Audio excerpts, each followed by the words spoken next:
Hello! This is my guide for the Maggot King, Old School RuneScape's second newest boss behind the Mad Angel. The only requirements for killing the Maggot King are completing the Blood Moon Rises quest, which is pretty hefty. Maggot King is pretty difficult, but if you can beat Draken, I know you can kill him. The reason we kill the Maggot King is for two of his drops. Basically, everything else that he drops is pretty terrible. Um, we have the Elder Venator Fang, which with 84 crafting, you can upgrade a Necklace of Anguish into the Necklace of Rupture, the best in slot ranged necklace. This is also worth about 120 mil once you craft it with the chisel. Then there's also the Crimson Kiston, which is a best in slot crush special attack weapon. Pretty decent at the Maggot King, Fasani's Nightmare, PvP, and a couple of other places if you don't have something like Void Waker. So our setup is fairly basic. We're using magic. The reason that we're using magic is because the Maggot King has a special mechanic where each successful burn spell that you use on him gives him a stack of burn damage, which lowers his defense by 20 up to a maximum of 6. So you can lower his magic defense by 120 with this, which is pretty cool. The Twin Flame Staff also has another unique mechanic where obviously it attacks twice, so you get 2 stacks of that burn damage on there. He has 2 separate phases, one where he's far away and one where he's close by. So when he's far away, you can do magic or ranged, and then when he comes close to you, you can use everything, but melee is preferred because of another unique mechanic that he has. So as you can see, I did like a really basic range setup here. Dragon Crossbow, Ruby Bolts E with some Black D-Hide armor. And it's pretty comparable in DPS before you get those burn stacks. Actually, it's higher before you get those burn stacks. But as soon as you're going to have an average of probably 4 at a time. You can see that we jump up a lot of DPS. You can downgrade most everything in this setup. The only things that I would say are absolutely needed is Twin Flame, and if you can get your hand, I know the Iron Men have difficulty with this, but if you can get your hands on a Tormented Bracelet, it really does make all the difference. And then we have the Tome of Fire. I'm personally using Searing Pages, but you can use Burning Pages, which is just fine. Then we're also going to go over the melee phase DPS. So Darox is technically best in slot here. You can get it pretty close if you have full Inquisitor and the Inquisitor Mace. I don't have that, and Darox is fairly cheap and pretty accessible, so you can farm this boss for not that much money. So I did a bunch of setups here. Obviously, we have the full Blood Moon set. We have Zombie Axe, Bando's Greatsword, and then Abyssal Bludgeon, and then all pretty basic gear.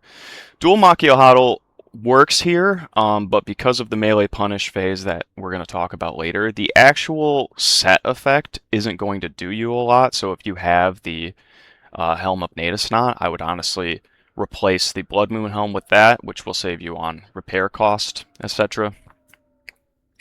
And then, these are in order. The Bando's Godsword, it says that the DPS is a little bit lower than Zombie Axe, but you have to remember that the special attack lowers defense on the Maggot King, which will make this jump up to pretty close to the Abyssal Bludgeon if you have that. So Maggot King is located in the Blood Moon Rises area. This is the portal, the blood portal from Castle Draken. And then the Maggot King is located right here. So there's a scout here who can take you all the way to the Maggot King area.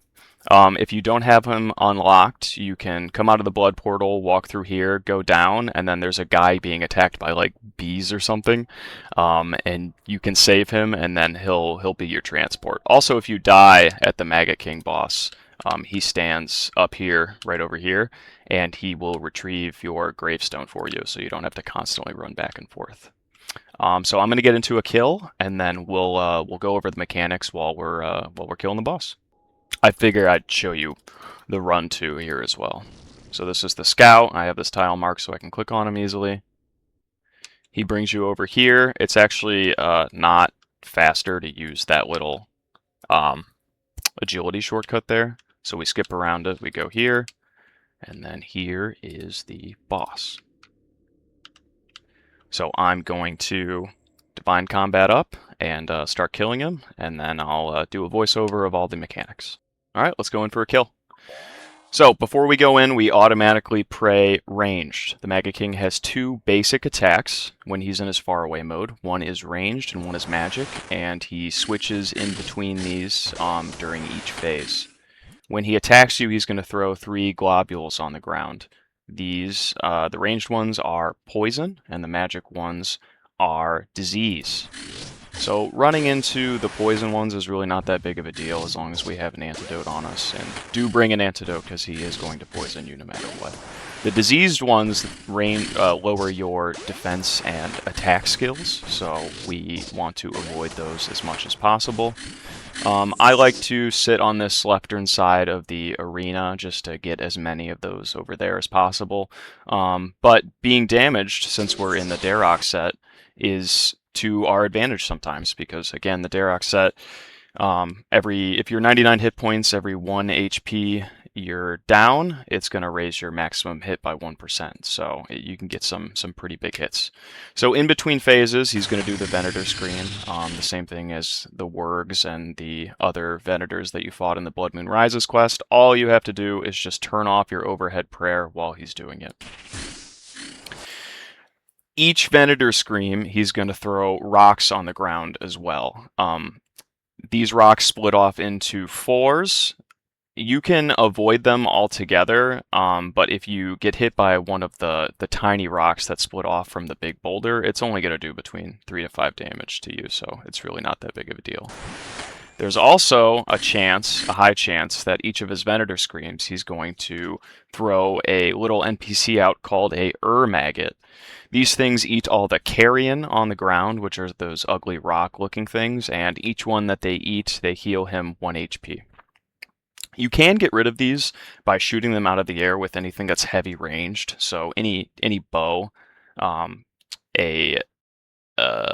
crossbow is not going to work, so you want to use actual arrows.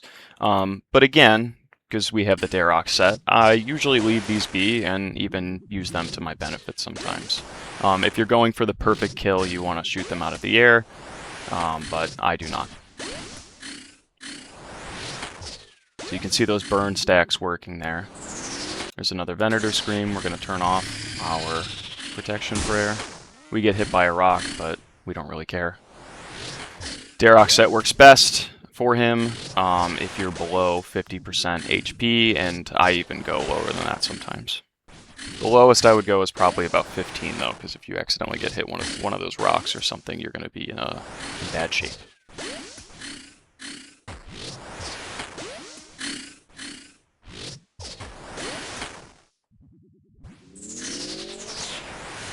So there's another Venator Scream. Once he gets below 66% HP, and I have the number option, the Runelight plugin, turned on, he's going to go in for his melee phase. And this is where we switch as fast as possible to our Darok set. It's early in the morning, so I did not switch very fast. It's not early in the morning, I lied. You can clearly see it's 2:21 p.m. I woke up at noon, so whatever. Anyway, so we're switching to our Darok set. And this is where we begin the melee punish. So this is interesting, and it's also the most important part of the fight. So you can see I run at him, and I have his tile indicator turned on, and I have my mouse hovered over 2 tiles to the left. 2 tiles to the right will work too. And he's going to do his melee slam right now. So the second that he does this, and they say to wait for the shadows on the ground. I wait for his head to move. You want to move 2 tiles away to dodge it. And while you're moving, you can do the melee punish. So that's the biggest part about this fight, is that you can do 2 attacks to him each cycle of his melee slam in quick succession, and these attacks do more damage than usual. So we're going in, out, in, out. Just like that. So, because the Darox is a 7-tick weapon, you can do a melee punish, a normal attack, move back in, move back out, normal attack, then melee punish, then normal attack. Which sounds kind of weird, and it is. If you're using a 4-tick weapon like the Abyssal Bludgeon, you just click on the boss over and over again, and you can just do melee attack, punish, melee attack, punish, melee attack, punish, melee attack, punish. So for the last phase, I'll kind of go over what the actual clicking in and out looks like, so it doesn't get too confusing. It did take me probably about 10 kills to really get the hang of it, but it is the most important part of this fight, and you really don't want to be doing this boss if you're not going to commit to doing the melee punish in a cycle like that, just because the kills are going to take a lot longer, and again, the loot that this guy drops is not good at all. We're mostly here for the rare drops. So I'm using the Maggot to my advantage here. I want to lower my HP a little bit, so when they're on you, they're gonna do some pretty big damage, or low damage, but in quick succession. So I'm waiting for him to do his melee slam, and the second that I see his head start to move and those shadows appear on the ground, I move 2 tiles to the left, and I attack. Then I move 1 tile in, and I attack again. Then I move 1 tile out, and I attack. Then I move 1 tile in, and I attack again. And it's just like this every tick. So, attack the boss, move. Attack the boss, move. Attack the boss, move. And because we're going 1 tile in before he does his melee slam, he's not going to move at all. We want to trick him into just attacking the same spot over and over. Now, there is a way to do this where you drag him back and forth. I find this to be I find it you make more mistakes when you do that, and it's also easier just to take unmitigated damage from the poison or anything like that. There are plenty of times where you can, click too fast or too slow and mess up your melee cycle. The biggest thing here is just to not get hit by his melee slam. So if you can feel yourself messing up, just move 2 tiles to the, to the left or right of him, depending on what side you're on, and you'll be okay. So again, we're waiting for him to attack. 2 tiles to the left. Attack, move in, attack, move out, attack, move in, attack, move out. And again, because it's a 7-tick weapon, we're always going to miss one of these punishes, but it's okay. Boom. So that kill was, what? 2 minutes and 39 seconds to kill an endgame PVM boss. Very, very, very quick. If you're going to use range, your kills are probably going to be closer to 4 or 5 minutes. So again, I would really, if you have the Twin Flame Staff, I would really recommend using magic here and boosting your fire wave as much as possible.